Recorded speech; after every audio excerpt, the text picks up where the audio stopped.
Guys, good afternoon po and welcome sa ating channel. So guys, oras naman po ng ating pagluluto.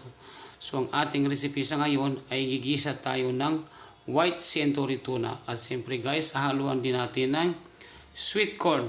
Meron din tayong chickpeas at meron din tayong broccoli. So ayan guys, meron din tayong mga sangkap tulad ng garlic at onion. So ayan na po guys.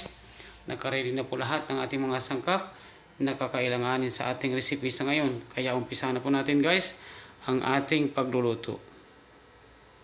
So guys, ang gagamitin natin na oil na ating panggisa ay ang oil ng ating classic white century tuna.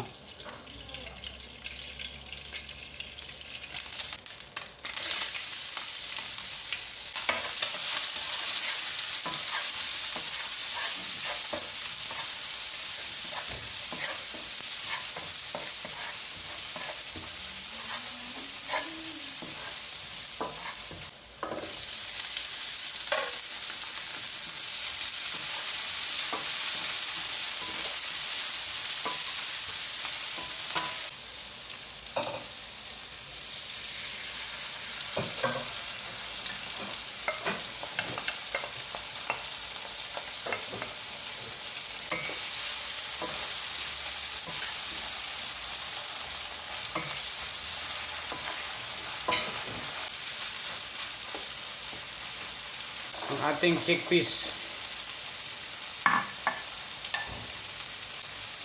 sweet corn. Ayan na guys, pagkaluhaluin na natin.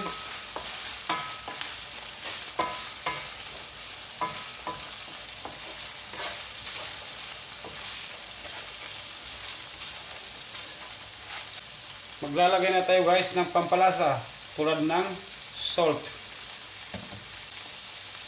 black pepper powder,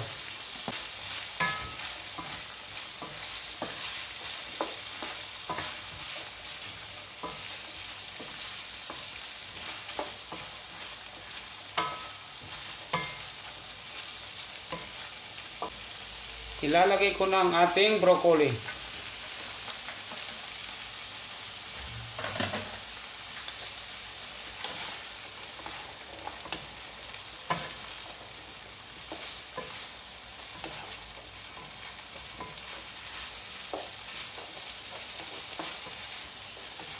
Actually guys, ang recipe na to ay request po ng aking wife na ipagluto po siya ng ganitong klaseng mga sangkap.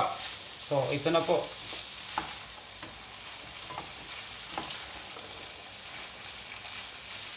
Siya po guys ang pumili ng mga sangkap ng ating recipe sa ngayon.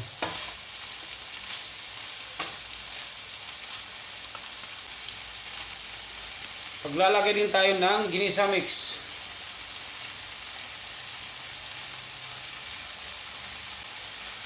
Siyempre guys, meron din tayong oyster sauce.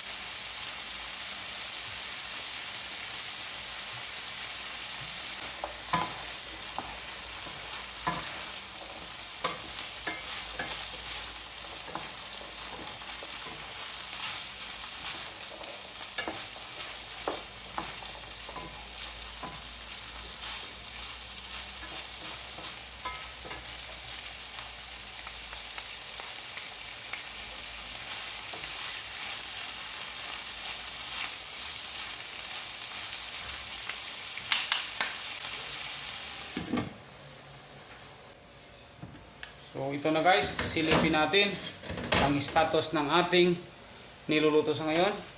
So ito na guys, well done. So pwede natin hanguin at iserve sa ating family.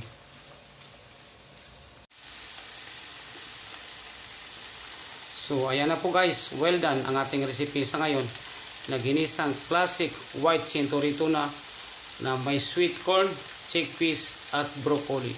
So please na po guys, pag-share, like, comment, subscribe, and follow na lang po ang aking mga videos na ina-upload sa araw-araw para po sa mga susunod nating videos ay ma-update po kayo kaagad. So maraming salamat po at mabuhay po tayong lahat. So kain na tayo guys sa napaka-healthy nating recipe sa ngayon.